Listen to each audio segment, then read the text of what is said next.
बाघ और बड़ी मछली। एक घने जंगल का राजा बाघ बहुत ही घमंडी था।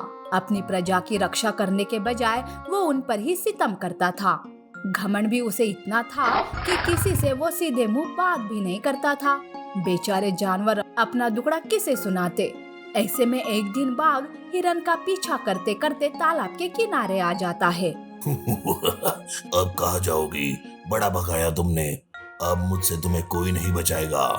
हिरन बाघ से अपने जान की विनती करती है, पर बाघ को उस पर बिल्कुल भी तरस नहीं आता है। वो हिरन पर हमला बोल देता है, पर तभी तालाब में एक बड़ी मछली प्रकट होती है। वो बड़ी मछली एक जादुई मछली थी। बड़ी मछली अपने मुंह से रोशनी निकालती है और बाघ को हिरन से दूर कर देती है। तभी हिरन वहां से भाग जाती है। अपने हाथ से शिकार जाने पर बाघ बौखला जाता है।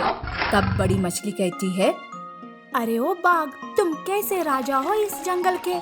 तुम्हारी प्रजा तुम्हारे सामने गिड़गिड़ाती है और तुम्हें उस पर जरा से भी दया नहीं आती। तुम्हें तो इस जंगल का राजा होने का कोई अधिकार नहीं है। अरे ये मछली, बकवास बंद कर अपनी। पहले तो मेरा शिकार मुझसे छीन लिया और अब मुझे ही उपदेश दे रही हो। अब मैं तुम्हें ही शिकार बनाऊंगा। बाघ गुस्से से बड़ी मछली पर भी हमला बोल देता है, पर बड़ी मछली तालाब के अंदर चली जाती है। बाघ बड़ी मछली को पकड़ ही नहीं पाता। बाघ बड़ी मछली हाथ में न आने का सारा गुस्सा दूसरे जानवरों पर निकालने लगता है।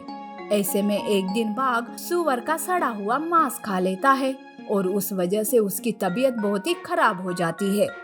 बाघ तो उठ फिर भी नहीं पा रहा था। तब जंगल के जानवर बाघ की हालचाल पूछने आते हैं। महाराज, आपकी तबीयत तो दिन ब दिन बिगड़ती ही जा रही है। महाराज, बंदर वैद्य भी कुछ नहीं कर पा रहा है। ऐसे में बड़ी मछली ही आपको बचा सकती है। हाँ महाराज, आज तक उसने जंगल में हर जानवर की मदद की है।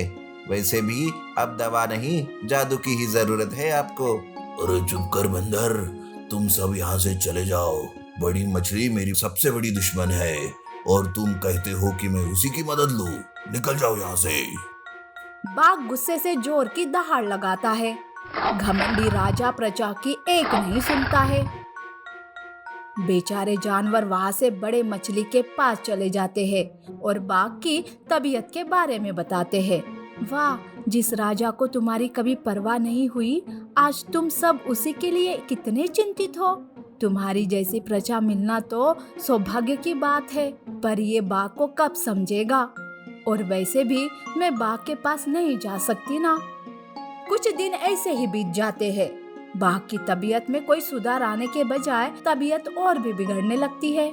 बाघ गुफा में बेहोशी की हालत में पड़ा हुआ था। तब हाथी बाघ को अपनी सूंड में उठाकर बड़ी मछली के पास लाता है।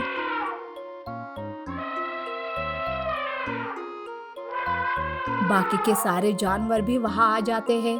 तब बड़ी मछली अपने जादू से बाघ को ठीक करती है। बाघ होश में आता है। खुद को जिंदा देखकर बाघ बहुत ही खुश हो जाता है। तब बड़ी मछली कहती है, देखा बाघ, आज तुम्हारी प्रजा की वजह से तुम जिंदा हो। अभी भी वक्त है, अपनी आंखें खोलो, अपना घमंड छोड़ दो और सबके साथ अच्छा बर्ताव करो। बाघ को अपनी गलती का एहसास होता है।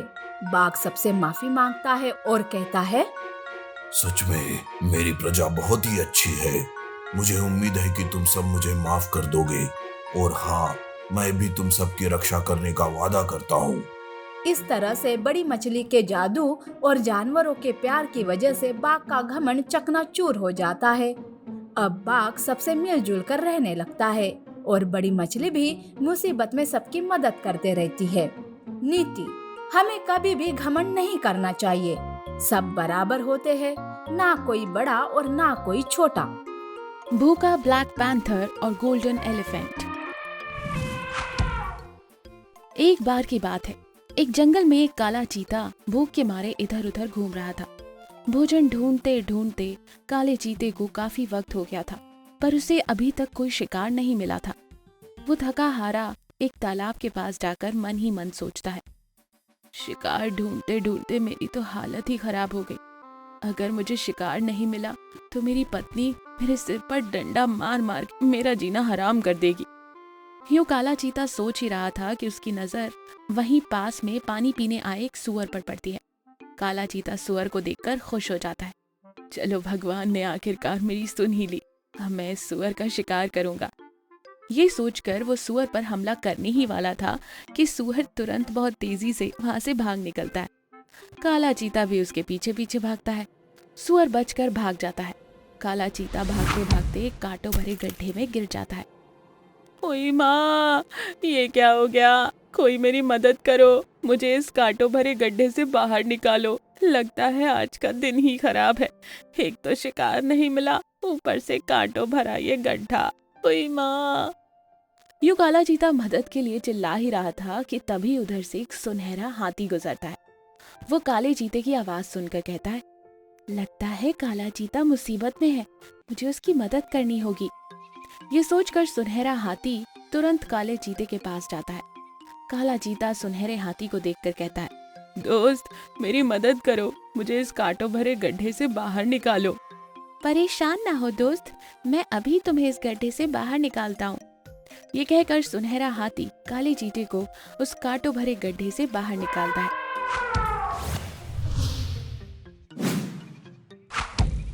तुम्हारा बहुत बहुत शुक्रिया मेरे दोस्त, अगर आज तुम नहीं होते तो मेरा राम नाम सत्य हो जाता। वैसे तुम कहाँ से आए हो? मैंने तो तुम्हें कभी पहले इस जंगल में नहीं देखा। तुम तो कितने सुंदर और अद्भुत हो। सही कहा तुमने, मैं पास के जंगल से आया हूँ। मेरे पास कुछ अद्भुत जादुई शक्तियाँ हैं, जिन्हें पाने के लिए एक जादूगर मेरे पीछे पड़ा था और मैं उससे बचते बचाते इस जंगल में आ गया हूँ। अगर तुम्हारे पास इतनी ही जादुई शक्तियाँ हैं तो तुम उस जादूगर से डर क्यों रहे हो?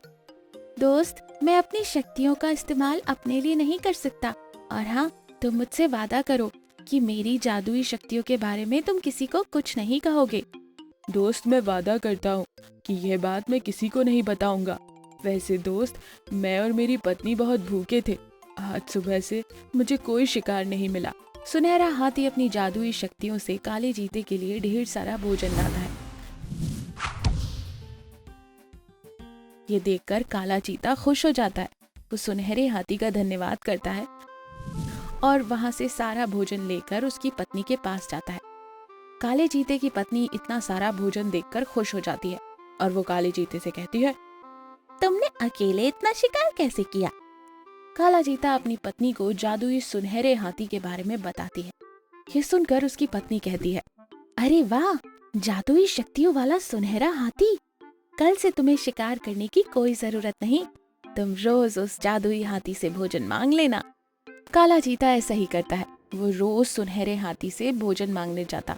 सुनहरा हाथी रोज काले चीते को भोजन देता। यूं काला चीता और उसकी पत्नी बड़े ही मजे से भोजन खाते थे। दिन ऐसे ही गुजर रहे थे। एक दिन काले चीते की पत्नी के मन में लालच पैदा होता है और वो सोचती है, अरे ये बार बार उस जादुई सुनहरे हाथी के पास जाकर भोजन मांगना मुझे अच्छा नहीं लगता। अगर वो सारी जादुई शक्तियाँ मुझे मिल जाएं तो मैं इस जंगल पर राज करूंगी। मुझे किसी के आगे भीख नहीं मांगना पड़ेगा। मुझे किसी भी तरह जादुई हाथी की सारी शक्तियाँ लानी होगी। ये सोचकर वो सारी बात अपने पति को बताती है। अरे, तुम ये कैसी बातें कर रही हो? वो मेरा दोस्त है, उसने मेरी जान बचाई थी। नहीं नहीं, मैं ये नहीं कर सकता। मैं अपने दोस्त को धोखा नहीं दे सकता। ठीक है, तुम ये भी बता दो कि तुम्हारे लिए दोस्ती ज्यादा जरूरी है या पत्नी? मतलब ये कि अगर तुमने मेरी बात नहीं मानी तो मैं चली जाऊंगी। नहीं नहीं, ऐसा मत करो, मैं तुम्हारे बगैर नहीं रह सकता। तो ठीक है, जल्दी जाओ और उस जादुई हाथी को यहाँ ले आओ। ये सुनकर काला चीता सुनहरे हाथी के पास जाता है। दोस्त, क्या हुआ? आज आने में देर क्यों कर दी? दोस्त, मेरी पत्नी की तबीयत ठीक नहीं थी, वो तुमसे मिलना चाहती है। क्या तुम मेरे साथ मेरे घर चलोगे? हाँ हाँ, क्यों नहीं दोस्त, चलो चलते हैं। काला चीता सुनहरे हाथी को लेकर उसके घर आता है। काले चीते की पत्नी सुनहरे हाथी को देखकर खुश हो जाती है। हाथी को बांध देती है। हाथी को कुछ समझ नहीं आ रहा था कि क्या हो रहा है। अरे दोस्त, ये सब क्या है? दोस्त मुझे माफ कर दो, वो मेरी पत्नी चाहती है कि तुम्हारी सारी जादुई शक्तियाँ तुम उसे दे दो ताकि वो इस जंगल पर राज कर सके। अरे बस इतनी सी बात, अगर ये बात मुझे पहले बता देते तो मैं कब का आकर अपनी सारी शक्तियाँ खुद ही दे देता। चलो अभी भी कोई देर नहीं हुई, तुम मेरे साथ मेरी गुफा में चलो, मैं अपनी सारी जादुई शक्तियाँ गुफा में ही रखता हूँ। काला चीता और उसकी पत्नी हाथी के साथ उसकी गुफा के पास आते हैं। जाओ दोस्तों, मेरी सारी शक्तियाँ उस गुफा में हैं, जाओ जाकर ले लो।